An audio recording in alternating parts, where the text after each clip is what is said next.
হতাশভাবে Stamford বলল, খুবই দুর্ভাগ্যজনক। তা এখন কি করবেন ভাবছেন? আমি বললাম, আমি এখন একটি থাকার জায়গা খুঁজছি।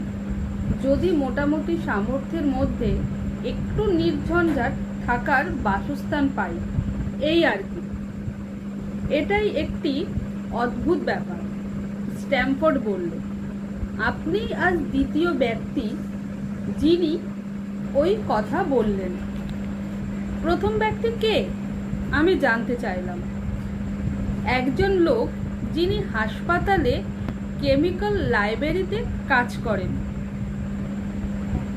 তিনি একটি সুন্দর সুব্যবস্থার বাড়িতে থাকার জন্য অংশীদারের কথা বলছিলেন।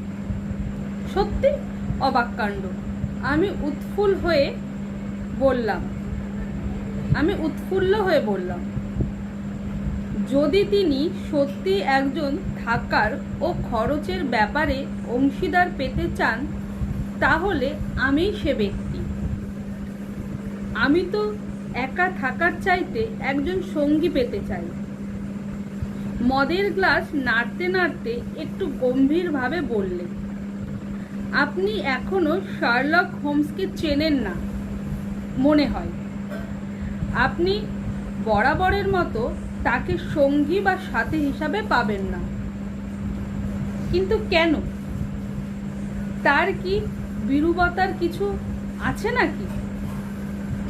ওহো, আমি তার বিরূপতার কিছু বলছি না। তবে তিনি এক অদ্ভুত চরিত্রের মানুষ।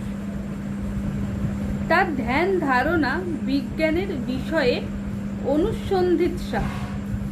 সর্বোপরি আমি বলতে চাই, তিনি সত্যি একজন সজ্জন ব্যক্তি। ও, আমার মনে হয় তিনি একজন চিকিৎসার ছাত্র। না, আমি জানি না তিনি ঠিক কি ইচ্ছা পোষণ করেন।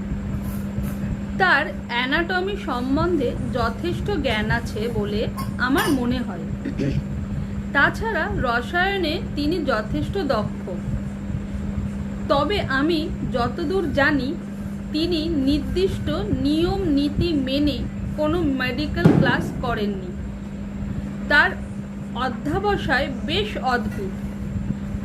তার জ্ঞান ভাণ্ডার বেশ পূর্ণ, যা তার গুরুদেরও মুগ্ধ করে।